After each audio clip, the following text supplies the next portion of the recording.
भारत में सेकुलरिज्म के नाम पे गजब का खेल चल रहा है।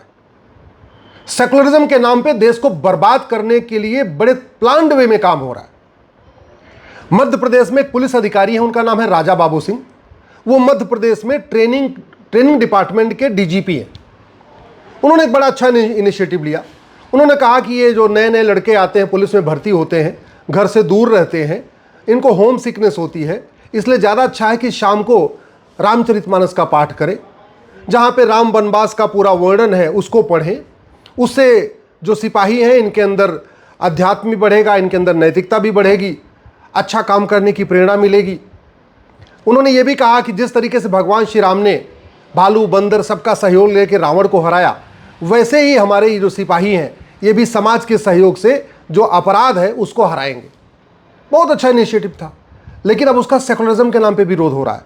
कह रहे अच्छा, अगर रामचरितमानस पढ़ाया जाएगा तो फिर बाकी मजहबी ग्रंथ क्यों नहीं पढ़ाए जाने चाहिए? अरे इन मूर्खों को पता ही नहीं है कि जो बातें वेद पुराण में लिखी हैं, भगवत गीता रामचरितमानस में लिखी हैं, वो बाकी मजहबी ग्रंथों में नहीं लिखी हैं। सारे मजहब एक समान नहीं होते, सारे मजहबी ग्रंथ एक समान नहीं होते, सारी मजहबी किताब एक समान नहीं होती, सारे स्कूल एक समान नहीं होते। जो बातें गुरुकुल में पढ़ाई जाती हैं वो मदरसा और मिशनरी स्कूल में नहीं पढ़ाई जाती। जो बातें भगवत गीता में लिखी हुई है, रामचरितमानस में लिखी हुई है, वो बात बाइबल कुरान में नहीं लिखी हुई है। बाइबल कुरान में वसुधैव कुटुंबकम नहीं सिखाया जाता। बाइबल कुरान में सर्वमंगल मांगल्ये शिवे सर्वार्थ साधिके ये नहीं उसमें लिखा हुआ है। बाइबल कुरान में यत्र नारस्तु पूज्यते रमन्ते तत्र देवता ये नहीं लिखा हुआ है। बाइबल कुरान में जन्नी जन्म भूमिश्च स्वर्गादप गरियसी ये नहीं लिखा हुआ है। लेकिन फिर भी करें नहीं, सारे मजहबी किताबें एक होती है, सारे रिलीजियस बुक एक जैसी होती है, सारे रिलीजन एक समान है। अरे सारे रिलीजन एक समान है तो दुर्योधन के ननिहाल गंधार से हिंदू जैन बौद्ध सिख क्यों खत्म हो गए? सारे रिलीजन एक समान है तो राजा भरत के ननिहाल कैकेय से, जहां से माता कैकेयी आई थी, वो पाकिस्तान बन गया, वहां सारे हिंदू जैन बौद्ध सिख क्यों खत्म हो गए? अगर सारे किताबें एक समान है, सारे स्कूल एक समान है, गुरुकुल मदरसा एक समान है, तो बांग्लादेश में हिंदू जैन बौद्ध सिख का नरसंहार क्यों हो रहा है? उनकी बहन बेटियों को क्यों उठा रहे हैं? वहां के जो गौशालाएं उनको क्यों लूट के लेके जा रहे हैं? उनके खेतों पे क्यों कब्जा कर रहे हैं? अगर सारे रिलीजन एक समान है, सारी किताबें एक समान है, सबकी टीचिंग एक जैसी है, सारे स्कूल एक जैसे हैं, तो मल्लद्वीप जहां राजा राज चोल राज किया करते थे, जो हमारे भारत का हिस्सा था, वहां से हिंदू जैन बौद्ध सिख क्यों खत्म हो गए? सारे रिलीजन एक समान है तो पंजाब का दो टुकड़ा हुआ, एक पंजाब भारत में है, दूसरा पंजाब पाकिस्तान में है। ईस्ट पंजाब भारत का पंजाब है, वेस्ट पंजाब पाकिस्तान कहलाता है। ईस्ट पंजाब में आज भी सिख भी हैं, हिंदू भी हैं, जैन भी हैं, बौद्ध भी हैं, लेकिन वेस्ट पंजाब जो पाकिस्तान बन गया, वहां ना हिंदू बचा, ना जैन बचा, ना बौद्ध बचा, ना सिख बचा। अगर सारी किताबों में एक ही बात लिखी हुई है तो विश्व का सबसे पुराना, सबसे भव्य जो भगवान पार्श्वनाथ का मंदिर था 2000 साल पहले, वो मुल्तान में बना था, अब तो वहां नमाज पढ़ी जा रही है, वहां तो मस्जिद बन गई है, क्यों वहां जैन नहीं बचे?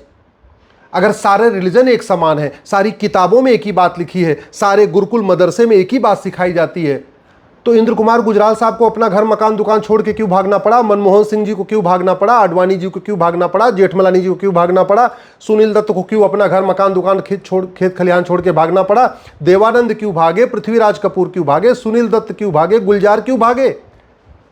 अरे सारे मकान दुकान, अगर सारे रिलीजन एक समान है, सारी किताबें एक समान है, सारे स्कूल एक समान है, तो कश्मीर में केवल हिंदुओं का नरसंहार क्यों हुआ?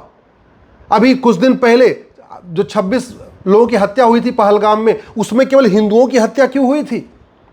अगर वेद पुराण बाइबल कुरान एक समान है तो हिंदुओं को ही चुन चुन के क्यों मारा जाता है? अगर वेद पुराण बाइबल कुरान एक समान है तो सारे के सारे आतंकवादी एक ही रिलीजन के क्यों होते? अगर सारी किताबें एक समान है, सारे मजहब एक समान है, तो नागालैंड में हिंदुओं की दुर्दशा क्यों है? मेघालय में हिंदुओं की दुर्दशा क्यों है? मिजोरम में हिंदुओं की दुर्दशा क्यों है? कश्मीर में हिंदुओं की दुर्दशा क्यों हुई? मतलब सेकुलरिज्म के नाम सबसे बड़ा फ्रॉड। और सेकुलरिज्म भारत के संविधान में आया कब था? 2 नवंबर 1976 को आया। 2 नवंबर यानी 1 नवंबर 1996 तक भारत के संविधान में सेकुलर शब्द था ही नहीं। अगर भारत के संविधान में सेकुलर शब्द नहीं था और पूरी चर्चा करने के बाद उसको रिजेक्ट किया गया था, तो क्या सरदार पटेल, बाबा साहब अम्बेडकर, श्यामा प्रसाद मुखर्जी और जितने संविधान सभा के लोग थे, वो सेकुलर नहीं थे क्या? नेहरू जी 3 बार प्रधानमंत्री बन गए बिना सेकुलर के, वो सेकुलर नहीं थे क्या? सरदार पटेल उप प्रधानमंत्री बन गए, वो सेकुलर नहीं थे क्या? शास्त्री जी भी उप प्रधानमंत्री बन गए, तब तो सेकुलर नहीं था, वो सेकुलर नहीं थे क्या? और इंदिरा जी जो पहली बार प्रधानमंत्री, उस समय भी तो भारत सेकुलर नहीं था, संविधान में कहीं सेकुलर शब्द लिखा नहीं था। इन पाखंडियों का पाखंड सामने लाना पड़ेगा।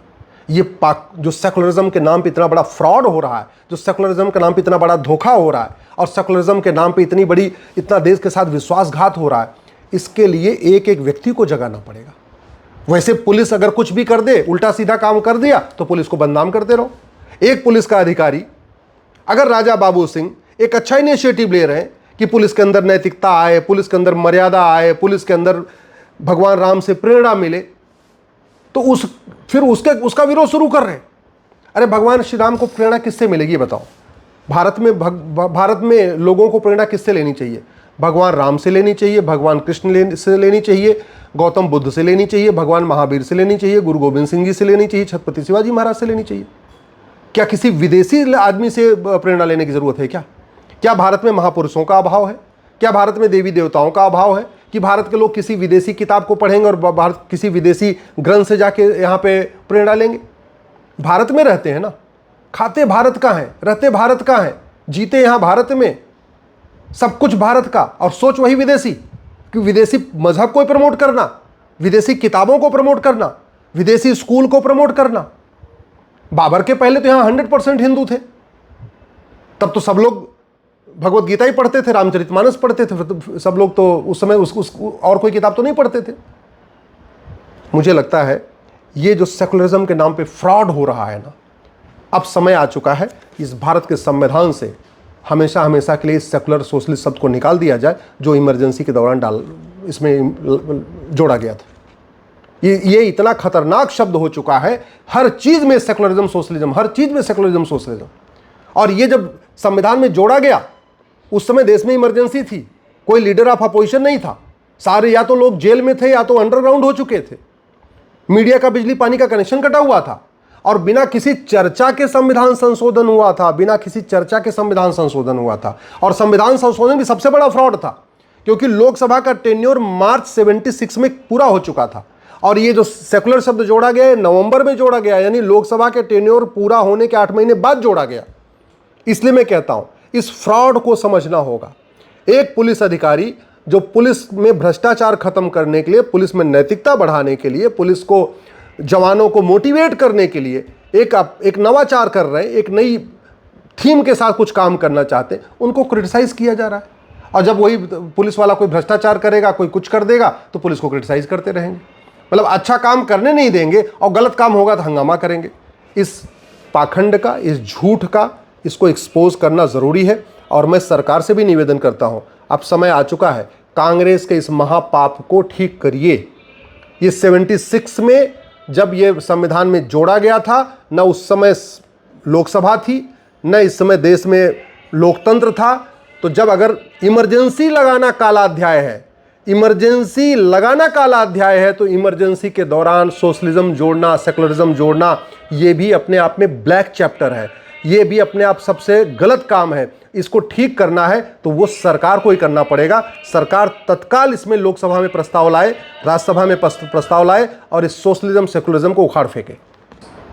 इस सोशलिज्म और सेकुलरिज्म को संविधान से निकलवाने के लिए मैंने सुप्रीम कोर्ट में पीआईएल फाइल किया था, लेकिन माननीय सुप्रीम कोर्ट का यह कहना है कि ये सोशलिज्म सेकुलरिज्म सरकार इसको निकालना चाहे निकाले, रखना चाहे रखे, कोर्ट इसमें दखल नहीं देगी। तो एक तरीके से सुप्रीम कोर्ट से एनओसी मिल चुकी है सरकार को। अब सरकार जब चाहे तब इसको निकाल सकती है। ये अपने आप में बहुत बड़ा फ्रॉड है। ये जो सेकुलरिज्म जोड़ा गया है, ये संविधान के बेसिक स्ट्रक्चर को बदला गया है, और इसी सेकुलरिज्म के नाम पे सारा धोखा हो रहा है। भारत की संस्कृति को बर्बाद करने की कोशिश की जा रही है। जबरदस्ती सारे रिलीजन को एक समान बताने की कोशिश हो रही है। जबरदस्ती गुरुकुल और मदरसा को एक समान बताने की कोशिश हो रही है। जबरदस्ती उन किताबों को प्रमोट किया जा रहा है जो आतंकवाद को प्रमोट करती हैं, जो अलगाववाद को प्रमोट करती हैं, जो जिहाद को प्रमोट करती हैं, जो धर्मांतरण को प्रमोट करती हैं, जो घुसपैठ को प्रमोट करती हैं, जो पूरी तरीके से भारत की डेमोग्राफी बदलने को प्रमोट करती हैं। उन किताबों को सेकुलरिज्म के नाम पे प्रमोट किया जा रहा है जो भारत के त्योहारों के प्रति नफरत सिखाती हैं, भारत के संस्कारों को के प्रति नफरत सिखाती हैं, जो पूरी तरीके से भारत को बर्बाद करने की पूरी योजना है वो इसी सेकुलरिज्म के नाम पे चल रही है। इसीलिए इस सेकुलरिज्म शब्द को निकालना संविधान से बहुत जरूरी है।